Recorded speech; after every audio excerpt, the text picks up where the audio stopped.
ప్రజా పాలన ప్రగతి ప్రణాళిక 99 రోజుల కార్యక్రమాన్ని విజయవంతంగా అమలు చేయడానికి కంటోన్మెంట్ ఎమ్మెల్యే శ్రీ గణేష్ తన క్యాంపు కార్యాలయంలో అధికారులతో సమీక్ష సమావేశం నిర్వహించారు. మల్కాజ్గిరి మున్సిపల్ కార్పొరేషన్ అధికారులతో జరిగిన ఈ సమావేశంలో మోండా డివిజన్లో ప్రజా సమస్యల పరిష్కారంపై చర్చించారు. ఈ సందర్భంగా ఎమ్మెల్యే మాట్లాడుతూ ప్రభుత్వం ప్రతిష్టాత్మకంగా చేపట్టిన ఈ కార్యక్రమాన్ని సమర్థవంతంగా అమలు చేయాలని అధికారులకు సూచించారు. బిల్డింగ్ వర్క్స్ కూడా ఆల్రెడీ స్టార్ట్ చేసిన వర్క్స్ అయితే అవి మెయింటైన్ చేస్తూ అయిపోతాయండి. బిల్డింగ్ వర్క్స్ అంటే ఏంది? బిల్డింగ్ వర్క్స్ అంటే సిసి రోడ్స్ డ్రైన్స్ ఇది డీసిల్టింగ్ జరుగుతుంది సార్. బిల్డింగ్ డెవలప్మెంట్ వర్క్స్ అది స్టార్ట్ వర్క్ స్టేజ్ ఏం స్టేజ్ బయట అది కంటిన్యూ చేస్తారు. 25% అంటే బ్యాలెన్స్ ఇంతకుముందు 80% చేసేసారు. అందులో పెండింగ్ ఉంటే 100% కంప్లీట్ చేసేయాలి. కొన్ని స్టార్ట్ అయ్యి ఉన్నాయి కూడా అది కూడా కంప్లీట్ చేయాలి. డెవలప్మెంట్ స్టార్ట్ అయిపోయి వేరే డిపార్ట్మెంట్ క్లియరెన్స్ అవి కావాలి సార్. అవి కూడా ఉన్నాయి సార్. అది వస్తే అవి కూడా స్టార్ట్ చేస్తారు. ఇప్పుడు నా మేజర్ రిక్వెస్ట్ మీకు ఇంజనీరింగ్ సెక్షన్ మీకే వస్తుంది కదా. అయితే ఇప్పుడు ఏదైతే హెచ్ఎండబ్ల్యూఎస్ వాళ్ళు వర్క్ చేస్తారో వాళ్ళతో మీరు కోఆర్డినేషన్ చేసుకోవాలి ఒకటి. రెండోది ఏంటంటే మీరు ఫైనల్గా ఈ 99 డేస్లో ఒక పెద్ద మార్పుకు మీరు ఏం ప్లాన్ చేసుకోవాలంటే హెచ్ఎండబ్ల్యూఎస్ వాళ్ళు ఎప్పుడైనా ఏ పైప్ లైన్ పనిచేస్తే వారికి ఆ పైప్ లైన్తో పాటు ఆ రోడ్డు కూడా బడ్జెట్ వేసుకోమని చెప్పాలి. ఇట్లా ఇప్పుడు అంబేద్కర్ నగర్ ఉంది సార్.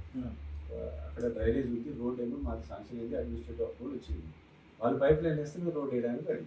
అవునండి. అంటే ఇప్పుడు చాలా మటుకు ఏమవుతుంది, మీరు మంచి వాళ్ళు కాబట్టి తెలియపరులు కాబట్టి ప్రజాధనం దుర్వినియోగం కావద్దని ఆలోచనతో అది వేసినాక ఇస్తుంది.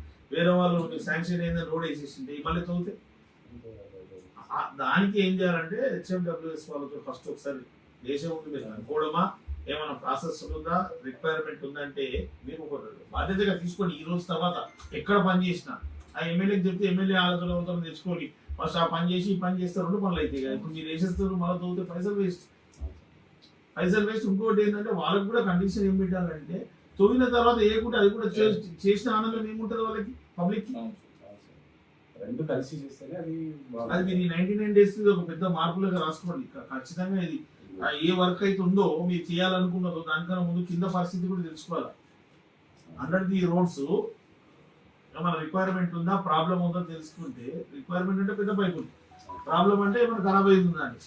ఎందుకంటే చిన్న డయా ఉన్న పైపులు సరిపోవు, ఎక్కడ పెద్ద డయా కావాలి కాబట్టి ఆ పెద్ద డయా ఏమైనా వేసుకుని ఆలోచన. ఇప్పుడు దీంట్లో బడ్జెట్ వేసుకోవచ్చు కాబట్టి ఇప్పుడు నేనైతే మీకు మంది వాళ్ళ పేరు వచ్చడానికి కొన్ని పెట్టుకుంటారు పబ్లిక్ యూజ్ లేకుండా. హిస్టరీలో నేను చేస్తానండి అది చేస్తే జనాలకి పైసలు లేదు ఒక బాధ, జాగా లేదు ఒక బాధ, ఉన్న జాగాని సద్వినియోగం చేసుకోకుండా యూజ్లెస్ గా పెట్టుకోవడం కూడా బాధాకరమే. మీకు మేము పెట్టిన అప్లికేషన్స్ లో ఇప్పటిదాకా ఏదైతే మాకు డెవలప్మెంట్స్ కావాలన్న దాని పరిస్థితి ఏముంది. కార్పొరేటర్ గారు చివరి రోజు కాబట్టి ఆ రోజు చేశారు. మిగతా ఇనాగ్రేషన్స్ ఉండే వర్క్ స్టార్ట్ చేసేది ఉందా, అది ఎప్పుడు పెడతారు?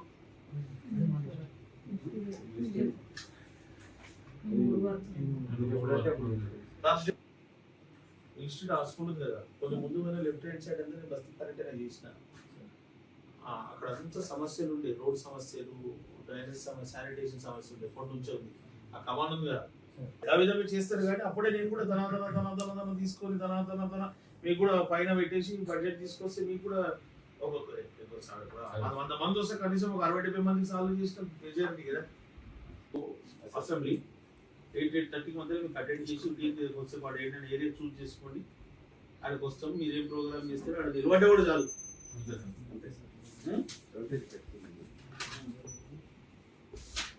ఇంకేమో మీరు మాట్లాడాల్సింది నాదైతే మా సైడ్ నుంచి మీ కోఆర్డినేషన్ సపోర్ట్ ఏమో డెవలప్మెంట్ వర్క్స్ సంబంధించిన ఏదైనా కొన్ని వర్క్స్ మీరు ప్రపోజ్ చేస్తే ఎస్టిమేట్స్ తయారు చేస్తాం. ఇప్పుడు 90% మనకు శనివారం ఆదివారం మనకు క్యాంప్ పెట్టాలి దొరికిపోతుంది. అంతే సార్. ఆ రోజు హైయెస్ట్ పర్సెంట్ మనకు దొరికిపోతుంది. అదొక సువర్ణ అవకాశం. రెండోది మనం బస్సీలలో దిగుతుంటాం కూడా అది కూడా తీసుకుంటాం. ఏమంటారు?